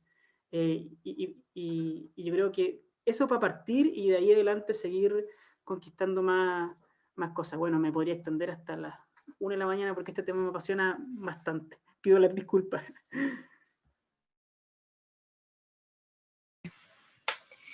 Yo estoy de acuerdo. Yo pienso que una base fundamental de la nueva Constitución tiene que ser un trabajo decente. La Organización Internacional del Trabajo habla de trabajo decente. Y eso tiene que ver con que todos quienes trabajamos tengamos acceso a un contrato, a seguridad social. Ahora, yo diría de manera como paralela, pero súper vinculada a esta idea de la salud mental. Yo creo que en Chile tenemos muy poca visibilización, pero también muy poco abordaje como sociedad del modelo que hemos construido, que yo creo que nos empuja un poquito hacia una salud mental súper deteriorada y sin abordaje adecuado, ni en políticas públicas, ni en cobertura de salud. Entonces, claramente, la propuesta por un lado es el tema del trabajo y el trabajo decente, y por otro lado la cobertura de salud de un modelo distinto, un modelo que tampoco obedezca a un mercado de la salud, sino que efectivamente hay un modelo público de salud con una cobertura adecuada. De hecho, yo la primera vez que estuve en un sindicato y que fui a una huelga fue la huelga de los estudiantes de doctorado en Canadá, y fue divertido, o sea, fue, digamos, imagínense, yo ya era grande, yo me fui a hacer el doctorado a los 35 años, pero fue una experiencia interesante ver de qué manera el colectivo era capaz de demandar. No nos fue muy bien, nos obligaron a volver al trabajo con una ley en ese minuto del Parlamento de Ontario, pero fue una experiencia que nos unió mucho justamente en las demandas colectivas de todos los estudiantes de posgrado, que de acuerdo al cálculo que tenían ellos, eran quienes realmente llevaban adelante la docencia de pregrado. En Canadá era impresionante cómo la docencia de pregrado finalmente la hacían los estudiantes de posgrado. La docencia, las evaluaciones, los profesores solo venían a hacer esas clases magistrales. Y el que hacía todo el resto, las tutorías, las evaluaciones, las entrevistas con los alumnos, éramos los estudiantes de posgrado. Entonces era bien fuerte. O sea, lo que quiero decir es que esto es un fenómeno global, y por lo mismo a lo mejor es interesante mirar ejemplos de derecho comparado de cómo se ha abordado estas materias. Sí, de todas maneras. Gracias. Bárbara, y luego Carla. Sí, nos vamos a repetir el plato, parece. Está muy interesante esto. Bueno, pero ahora la pregunta va enfocada a Norberto. Así que... Hay que tener cuidado con las preguntas de Bárbara porque está calidad de pregunta. Pero sí, lo ameritan totalmente. Ustedes tienen un alto nivel, alta exposición. A ver, hay algo que tiene una característica, tu campaña, que es el trabajo territorial de calle. Yo lo sé. No es que andes en la esquina, pero sé que estáis conversando con el verdulero, yo sé que te vinculáis con la persona del supermercado y así. No porque me lo hayas contado tú, sino porque tengo amigos en Rancagua. Así que ahí me lo dijeron. Entonces, en tanto esa vinculación tan fuerte que tú tienes con el territorio, lo voy a llevar a las ciencias y al desarrollo de los saberes y tú como investigador. ¿Cómo nosotros como investigadores, pongámonos investigadores que estamos iniciando, investigadores junior, no nos vamos a ir a los senior, podemos ingresar en esta dinámica real de vinculación territorial? Porque muchas veces nosotros generamos, los cualitativos, generamos supuestos de la nada, vamos, tomamos, recolectamos, analizamos tesis, investigación, indexado, todo lo que es, y después me olvido. La falta de reciprocidad es muy fuerte. O sea, si nosotros exigimos también que no desprecaricen, también debiéramos nosotros tener una vinculación real con los territorios. Eso es uno, ¿cómo nos podemos hacer esta vinculación recíproca? ¿Ya?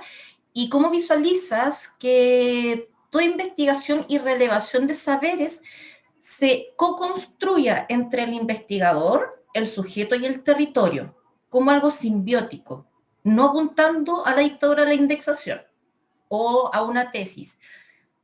Esto es casi como una investigación por motivación propia, intrínseca, pero que yo creo que a los investigadores nos hace falta, por lo que te decía anteriormente. Sí, eso. Sí, muchas gracias, Bárbara. Hay un problema muy grande que tiene que ver con la paperización de las cosas, con el resultadismo de la investigación, en donde si esto no, y que tiene mucho que ver también como el resultadismo de las hipótesis. Hay como si la hipótesis, si no me resultó la hipótesis, nadie lo publica, pero cuando en realidad también son resultados que son interesantes de conocer. Y ahí yo creo que un elemento central es que los investigadores e investigadoras salgan de los laboratorios y que busquen iniciativas y que se inserten en los movimientos sociales. Yo creo que hay nuevas generaciones que provienen de esa lucha. Yo, conozco compañeros y compañeras investigadores e investigadoras que trabajan en movimientos medioambientales, que trabajan en movimientos sociales, movimientos de salud, en los mismos movimientos de ciencia, lo mismo que hacemos nosotros en ANIP. Y ahí hay una inserción territorial real, que cuando uno proviene de esos movimientos es mucho más fácil ir generando conocimiento conjunto y ir aplicando lo que uno hace en el laboratorio y las metodologías que ha ido aprendiendo para ir generando este conocimiento, ir generando soluciones a los problemas que uno visualiza en el territorio.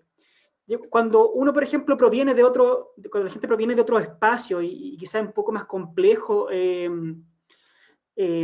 insertarse, el abandonar el laboratorio e ir a darse una vuelta a conversar, básicamente ir a identificar, a diagnosticar qué cosas se pueden hacer, es muy importante. Algo que pasa, por ejemplo, que en general ahí la USACH uno visualiza que es una universidad pública, ¿cierto? Con reconocida y todo, pero está en un ambiente muy diverso, ¿ya? Culturalmente muy diverso y también muy precarizado. Y ahí yo creo que hay una deuda de las instituciones con los espacios en los que habita. La misma Facultad de Medicina de la Universidad de Chile, donde hice el pregrado, también tiene un ambiente muy precarizado, en donde debería haber una inserción real de la universidad en el territorio, del investigador, el investigador en el territorio. Generar una construcción conjunta, tal como lo decía yo, por ejemplo, cuando yo veía en la melga de frambuesa o en los arándanos o ciertos tips, por ejemplo, o ciertas definiciones que sobre todo son mujeres las temporeras, ¿cierto? Las que trabajan en la fruta, que el ingeniero agrícola, por ejemplo, no te los va a decir, porque son cosas que se van construyendo en la experiencia y se van traspasando de generación en generación. Desde la genética, que es un poco mi ámbito, se habla un poco de distintos tipos de evolución, y hay una evolución también cultural que se va traspasando de generación en generación, y que no está documentada, que el Estado no provee los mecanismos para que eso se desarrolle y se fomente. Entonces yo creo que tal como uno estuvo en esos espacios, se formó, generó un cierto conocimiento o adquirió un cierto conocimiento un poco más acabado, metodologías y estrategias, debe volver a esos lugares. Debe volver a esos lugares y decir, mira, lo que tú hacías, ¿cachai? Tiene una explicación científica que la podríamos, con tu visión empírica de cómo se hace esto, más lo que yo pude observar, podemos crear una construcción conjunta y que esa construcción conjunta se materialice en una solución o en un mejoramiento de la vida de las personas que habitan ahí en el territorio.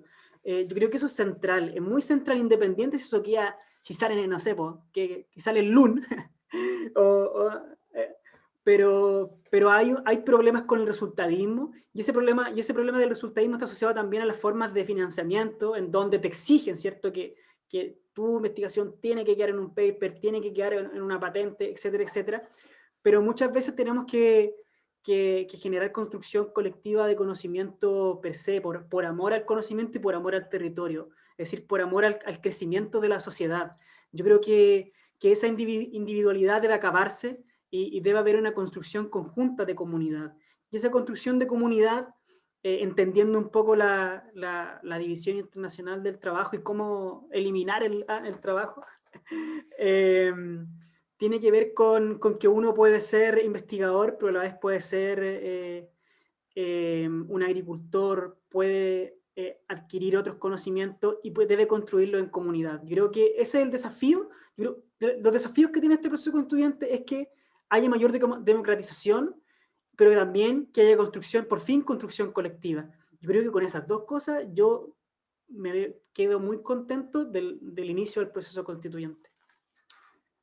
Eso, Bárbara, no sé si logré ahí.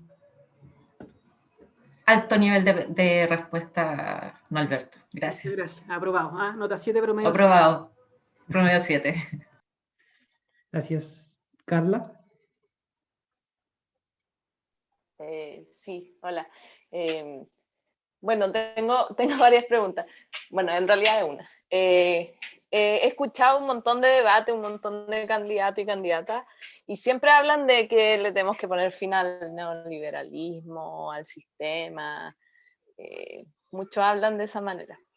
Pero mi pregunta para ustedes es como, ¿cuáles son los 30 intransables que ustedes tienen para ir a la constituyente para terminar con ese sistema? Que todos dicen que van a terminar, o que deberíamos terminar la constituyente. Eso. Amaya primero. Gracias, Carla. Yo pienso, Carla, que cuando hablamos de neoliberalismo está esta idea de que somos consumidores finalmente, o sea que la Constitución nos hace consumidores y no ciudadanos. Y yo no creo que sea realmente posible terminar con el mercado completamente. A mí me parece que lo que hace falta, y hablábamos por el chat que tú estás en Canadá, y a mí me parece, yo hice mi doctorado en Canadá, entonces de alguna manera tengo esa experiencia de haber vivido ahí 5 años y haber estudiado un poco el modelo jurídico. Me parece interesante esta idea que Canadá lo que hace es dejar como restringido el mercado a unos ámbitos, pero reconocer que hay otros ámbitos en que no puede operar el mercado, principalmente porque lo hace de mala forma, porque crea asimetrías, injusticias. Entonces, por ejemplo, en el ámbito de los derechos sociales, evidentemente no puede haber un mercado. Entonces, cuando hablamos de derecho al trabajo, a la educación, a la seguridad social, a la salud, no puede ser regulado ni estructurado sobre un modelo de mercado. Ahí tienen que operar otras cosas, que serán bienes jurídicos protegidos como públicos, y a lo mejor hacerse cargo de las diferencias en las cuales se encuentran las personas. Evidentemente, una mujer en situación de discapacidad, miembro de un pueblo originario, está sujeta a una interseccionalidad, o sea, tiene 3 desafíos o 3 situaciones en las cuales va a requerir mucho más, en fondo, regulación, mucho más apoyo, mucho más garantías constitucionales. Entonces yo creo que hay que partir por intentar separar aguas, de aquello que puede estar sometido a normas de mercado, de aquello que por la naturaleza de la regulación no lo puede hacer. Y lamentablemente la Constitución del año 80 nos transforma a todos en consumidores, pues, de todo. Piensas tú que el derecho, bueno, ¿y cómo descubrimos esto? Porque muchas veces lo que protege el derecho en sí mismo es la propiedad individual privada. Y esa es un poco la negación de la garantía. Yo creo que hay que sacar la propiedad como la garantía que regula, que protege. Nosotros no podemos finalmente pedir protección porque forma parte de nuestro patrimonio. Yo creo que ese es un enfoque súper errado, que finalmente lo que ha hecho es producir algo que se llama una subciudadanía. O sea, aquí, y una sobreciudadanía. O sea, en el fondo, en este país hay personas que son más ciudadanas que otras, porque tienen más derechos, porque tienen más privilegios, y al revés también opera. Si eres indígena, tienes mucho menos derechos. Si eres mujer, tienes menos derechos. Si vives en regiones, tienes menos derechos. Imagínate, mujer indígena en situación de discapacidad en un ambiente rural. Tremendo. Yo creo que esa sería una primera digamos, por así llamar, medida, Carla. Yo creo que hay otras, pero yo creo que esa es súper importante.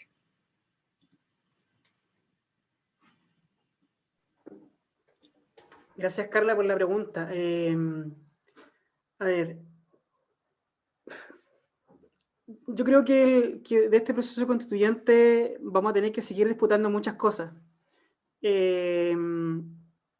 Porque si bien desde mi punto de vista el neoliberalismo enfrenta una crisis internacional en donde hay disputas para ver cuál va a ser el régimen post-neoliberal, y ahí aparecen los nacionalismos, Trump, o la alianza entre el capital y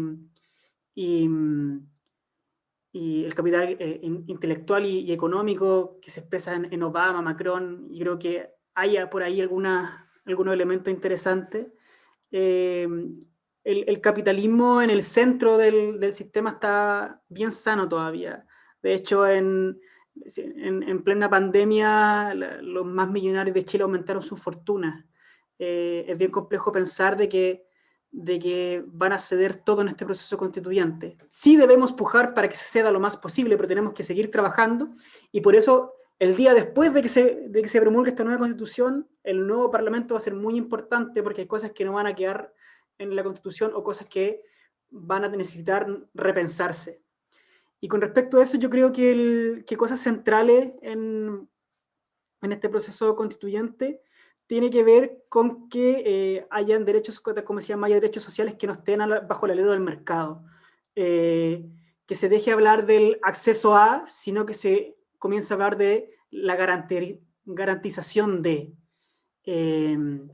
Y eso podemos hablarlo, por ejemplo, de la salud, a través de un seguro único universal, a través de una educación no sexista, gratuita y de calidad, ¿cierto? Que son lo que se ha ido materializando a lo largo de todos estos años, un sistema de seguridad social que realmente de seguridad social. Yo creo que esos son mínimos que deberían estar en este proceso, al menos que hayan derechos sociales que estén garantizados. Y como tomando un poco lo que decía Amaya, el tema de la definición de propiedad, que es un temazo, hay que avanzar en otras formas de propiedad, una propiedad colectiva. Esta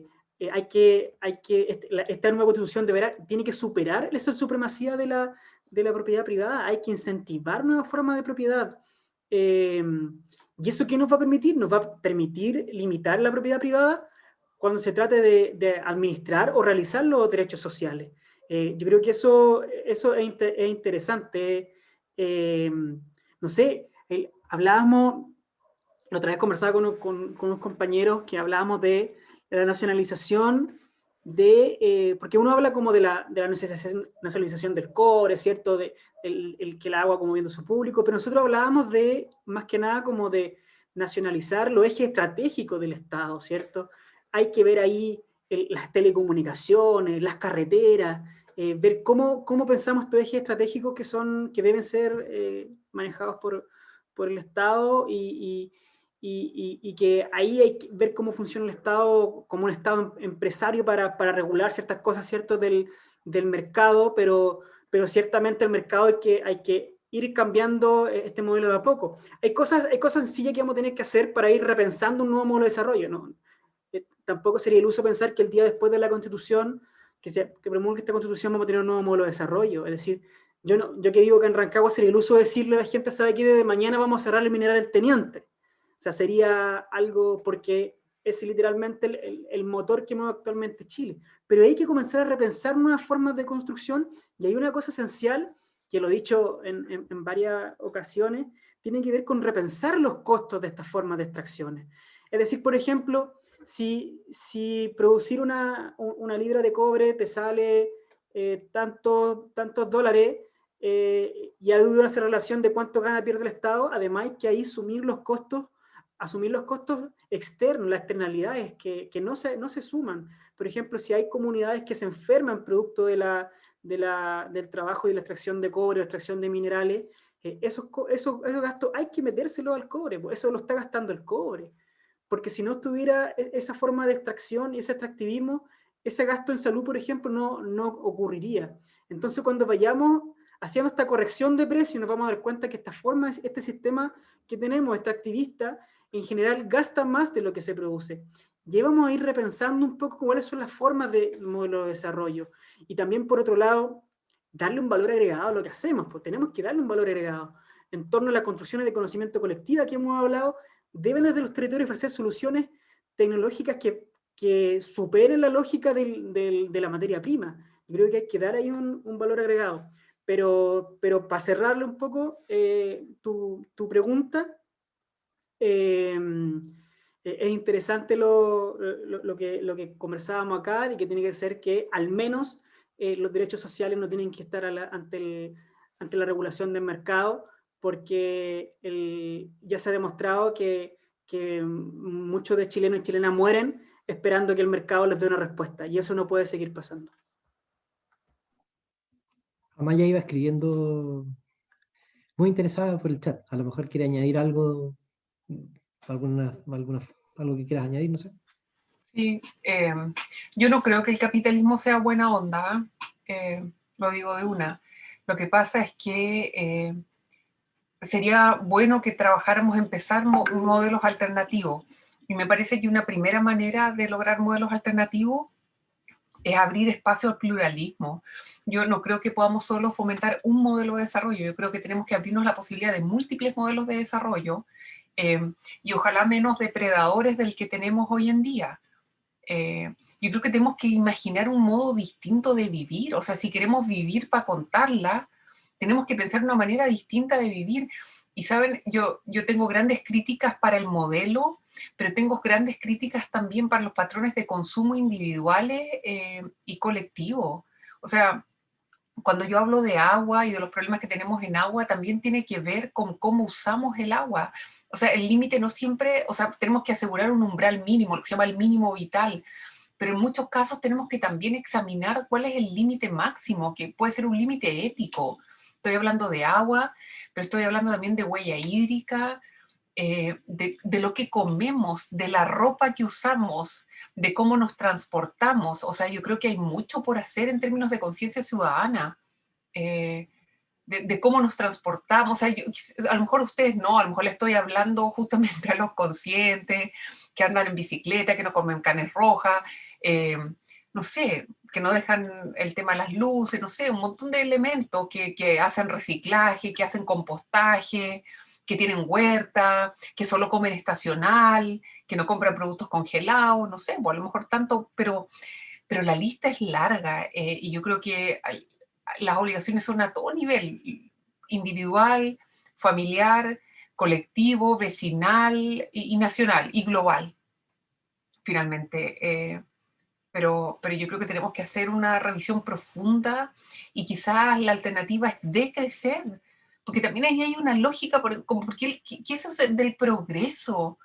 Como una cuestión lineal e infinita a dónde queremos llegar, si nos vamos a morir. Entonces, yo creo que es súper profundo el tema, mucho más quizás de lo que hemos querido pensar, y yo creo que el rol de todos ustedes ahí es clave.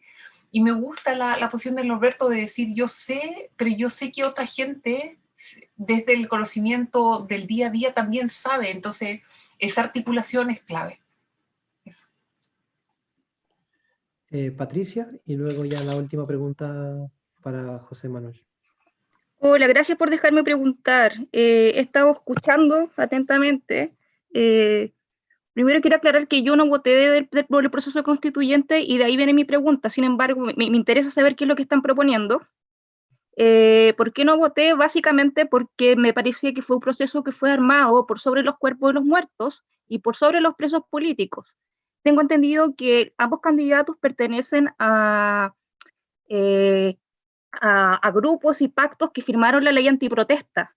Entonces, cuando Carla preguntó si iba a haber algún piso mínimo, yo pensé que quizás podía haber alguna referencia respecto a liberar a los presos políticos y hacer correctas investigaciones por todos los muertos de la revuelta. La mayoría de las, perdónenme si interpreté mal, pero la mayoría de las propuestas que he escuchado han sido como de espalda a quienes realmente generaron este proceso, que fue gente de base y de calle. Eso, muchas gracias por la oportunidad. Agradecer a Patricia por la pregunta. Yo estoy de acuerdo con el diagnóstico que hace Patricia, pero la liberación de los presos de la revuelta, que es algo que al menos puedes verlo en mis redes sociales, se ha estado pidiendo, no pasa por el proceso constituyente. Porque básicamente la liberación de los presos de la revuelta en la Constitución actual pasa por el Senado, y que aprueba una ley de amnistía, que ya se está haciendo. ¿Ya? Se está votando la ley de amnistía en el Senado. Y las personas que van a estar en el proceso constituyente no tienen ni la potestad por la ley y por este amarre que todas las que... Yo ahí también tengo críticas de cómo se generó el proceso. Yo creo que esas críticas pueden ser compartidas. Pero la liberación de los presos de la revuelta no pasa por el proceso constituyente. Es que, mira, y ahí un poco para aclarar, yo creo que el posicionamiento de cada uno de nosotros, por lo menos el posicionamiento mío, en ese espacio, si es que llego a estar, parte de ahí, ¿cachai? Parte del reconocer que este proceso se forjó y se ganó en base a ojos, en base a muertes, en base a violaciones de derechos humanos, y eso no se debe desconocer, ¿ya? Y la persona que lo desconozca, claramente no está entendiendo el proceso, y no está entendiendo lo que pasó, ¿ya? Yo creo que desde ahí comenzamos a trabajar, por lo menos yo. Ahí pido disculpas si es que no lo he expresado en los términos, pero yo en general siempre parto de ahí, desde ahí me posiciono, ¿ya? Me posiciono entendiendo que este proceso constituyente no es una ganada ni de los partidos políticos, y ahí sí tengo un paréntesis con el tema de la ley antiprotesta, pero que decir que al menos mi gente no lo votó, pero eso ya es un pelo de la cola, lo podemos conversar otro día. Pero sí, yo creo que hay que posicionarse entendiendo que este proceso es un proceso que se ganó con sangre, que se ganó con compañeros y compañeras que perdieron los ojos y con violaciones de los derechos humanos. Y que eso, y con muertos, obviamente, y muertos que además dijeron que habían muertos porque estaban en saqueos, cosas bien raras, y yo creo que esos elementos son centrales para poder avanzar. Y lo que sí puede expresarse en el proceso constituyente es obviamente fortalecer los derechos humanos como un eje central para que no vuelva a pasar nunca más que un Estado, bajo el alero de una Constitución, tenga la posibilidad y la acción de violar los derechos humanos y que no haya ningún tipo de o sea, como que todo, es que eso es súper raro, como que todo el mundo sigue viviendo y como que al parecer se olvidaron el tema de los derechos humanos y de las violaciones que hubieron informes internacionales claros para esto. Entonces yo creo que la próxima constitución debe ser bastante robusta en derechos humanos para que apenas pase algo de esto, se corte de raíz. Y eso pasa, obviamente, por ejemplo, por disolver la institución de Carabineros y crear una institución que sea efectivamente obediente al pueblo y que no esté ahí netamente para ejercer la represión, sino que sea obediente al pueblo y a las necesidades del pueblo. Si bien el tema en específico era acá centrado más como en las propuestas para ciencia y conocimiento, yo creo que el diagnóstico desde donde nos paramos, muchos y muchas de las personas que vamos a la constituyente, es entendiendo que este proceso nace de la calle. Y yo creo que eso es central para poder comenzar a trabajar. Gracias a Patricia por la pregunta. La verdad, yo no me siento interpelada, pero por algo muy básico, porque la invitación fue a debatir sobre ciencia en la nueva Constitución. Yo soy una abogada de derechos humanos, Patricia. Yo formé una oficina que se llama Colectiva Justicia en Derechos Humanos. Llevo 1 año y medio litigando pro bono a todas las personas que en Concepción han sido detenidas. Defendí a todos los estudiantes de la Universidad de Concepción que estuvieron en prisión preventiva. O sea, me he sacado la cresta defendiendo a todos desde mi profesión. Entonces, hice un informe que fue a Naciones Unidas sobre los abusos de fuerza estatal en la 8ª región, con Colectiva Justicia en Derechos Humanos. Si les interesa, se los hago llegar, con material gráfico. Defendimos a las personas mutiladas oculares. Me he peleado con todo el mundo diciendo lo tremendo que ha sido. Lo que pasa que no era la invitación de hoy. O sea, si les interesa conversar ese punto, les aseguro que he dejado todo en la calle. Por eso, y me parece una vergüenza.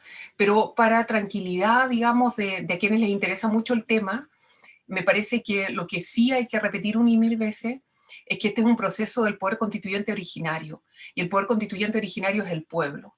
Por tanto, llame como se llame la institución, para que funcione, va a tener que seguir siendo un proceso manejado desde el poder constituyente originario, y para eso hay que mantener activa la calle. Finalmente es eso. Perdón, entonces, yo creo que es súper importante mantener la vinculación con la ciudadanía incidente. O sea, la ciudadanía tiene que mantenerse activa y atenta a que la labor que haga la Convención Constitucional diga relación con lo que la ciudadanía y con lo que el pueblo realmente desea. Y eso va a ser difícil porque me parece que va a haber ciertos intereses de los poderes fácticos que van a ir a defender su constitución. Perdón, no tengo ni agua. Ya, eso. Vale. José Manuel, la última pregunta. Ya para ir cerrando el evento. Hola, bueno, quiero agradecerle a ambos candidatos por haber estado hoy día con nosotros exponiendo. Yo me tuve que integrar muy tarde porque todavía estoy en el laboratorio. Entonces, miren, yo quiero hacer una pregunta, pero desde el punto de vista pragmático, en el sentido de que, ¿cómo pueden resumir? Porque han dado muchas ideas súper interesantes, pero si ustedes pueden resumir en 2 o 3 frases, artículos que ustedes colocarían como tal en la Constitución, pero de una manera que pudiéramos partir un consenso con otras fuerzas políticas. ¿A qué es lo que voy? Mi pregunta va a lo siguiente. Ya la derecha está preparando un borrador de su constitución ideal. Ya tiene un equipo, un staff haciendo, y cuando llegue a la constituyente va a tener una base con la que empezar a negociar. Entonces nosotros, las fuerzas progresistas, de izquierda, cambiantes, como quieran llamarla, hemos sido capaces de generar algún consenso mínimo como para decir, ya, estas cosas tienen que ir, quizás desde el punto de vista del conocimiento, la ciencia, hay mayor consenso, y hay cosas que sí o sí queremos partir. Entonces, no sé si pueden darnos como una especie de resumen, para ir cerrando también, de qué cosas tendrían que ir en la Constitución, pero explícitamente. ¿Qué cosas son materia de ley también? Muchas gracias. JM, ¿con el tema específico de ciencia o más en general? No, de ciencia, conocimiento en general.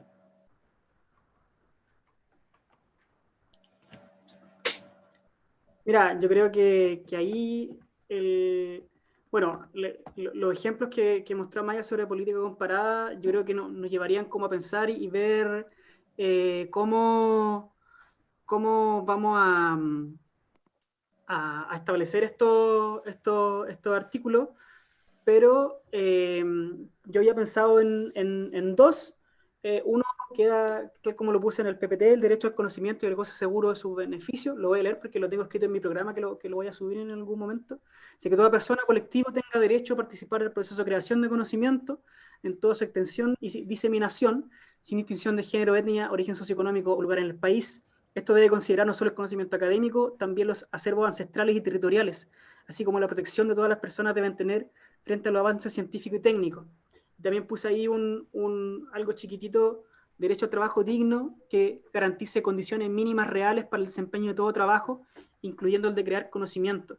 Yo creo que, al menos para mí, esas cosas son centrales y que podrían perfectamente estar escritas en la Constitución, pero ahí tenemos que hacer esta conversación y esta generación de conocimiento conjunto para ver, por ejemplo, la Constitución boliviana es súper interesante también en estos puntos sobre cómo aborda el conocimiento, sobre cómo aborda lo plurinacional, y que podríamos ahí ver cómo están esas redacciones para poder traerlas a nuestra Constitución. Eso.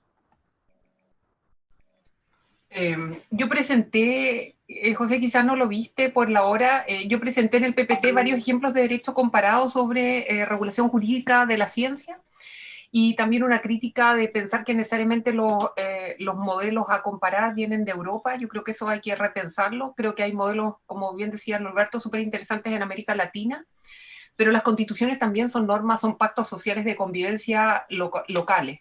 Por tanto, yo creo que también hay que tener un debate de lo que nosotros queremos, no necesariamente de dónde lo queremos copiar, sino que lo que nosotros queremos y utilizar esos ejemplos de derecho comparado como lo que son. Ejemplos, tienen fuerza argumental. Pero nuestra regulación debe, en el fondo son dos elementos que la determinan: la historia constitucional y las obligaciones de derechos humanos. Yo creo que de la base con ambos hay que debatir en el fondo lo que queremos construir para Chile. Y tampoco yo estoy de acuerdo que no puede solamente hablar de ciencia en términos aislados, porque por ejemplo también nos referimos al trabajo de quienes hacen ciencia, y eso pasa por las normas en materia de derecho laboral, por el tema de la ausencia de seguridad social, que son trabajadores precarizados, la ausencia, por ejemplo, de salud, de no tener acceso a salud, y eso. Entonces yo creo que finalmente es el catálogo que está de todas maneras intervinculado, interrelacionado, y a lo mejor un principio general en la parte que se llama bases de la institucionalidad, donde en la base de la institucionalidad tú puedes poner el principio del conocimiento científico, la articulación con los conocimientos ancestrales, como un principio general de toda la Constitución. Eso es parte de lo que podrías poner. Vale, si les parece bien entonces, y en honor a la hora, me gustaría darle las gracias a Maya y a Alberto y plantearles simplemente un último desafío, ¿no? Que a lo mejor pudiesen en 2 minutos explicarles a todos los que van a ver este video después, a todos los investigadores y investigadoras que son socios y socias de ANIP, por qué, si están en el distrito en el que están ustedes, debiesen votar por ustedes, ¿no?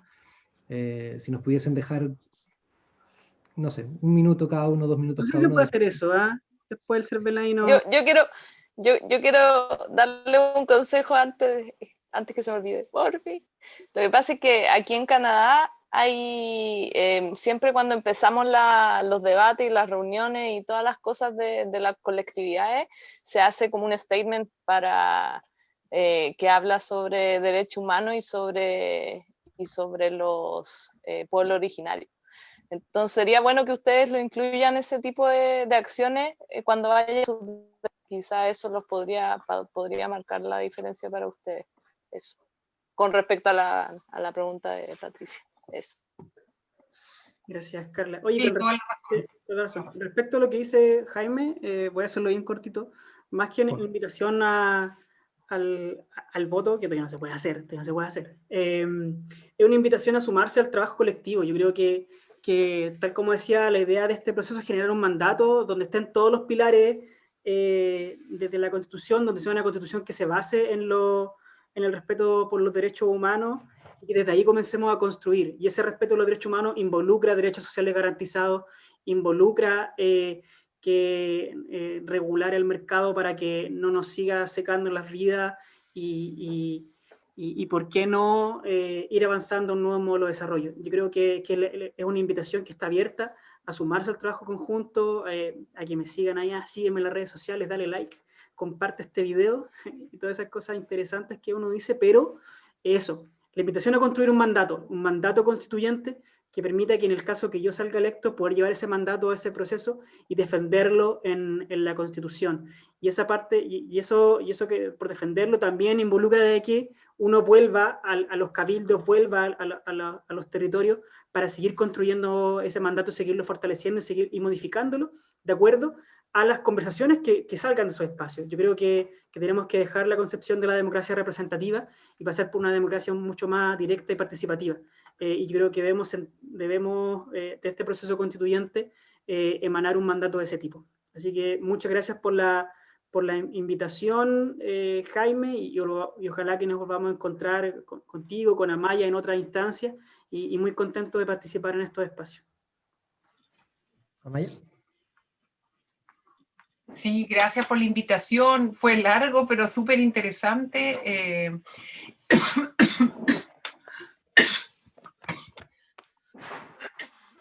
Me comí una barrita porque me moría de hambre y ahora la tengo como aquí. Napo.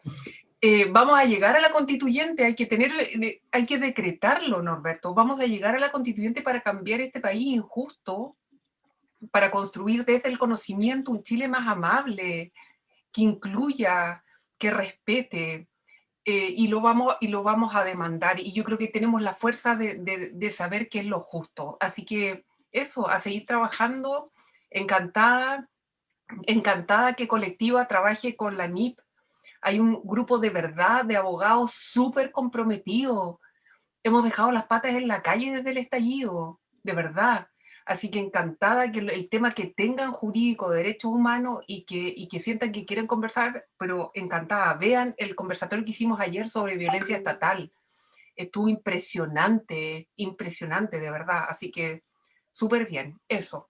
Gracias por la invitación. Que estén bien. Vamos a construir algo mejor.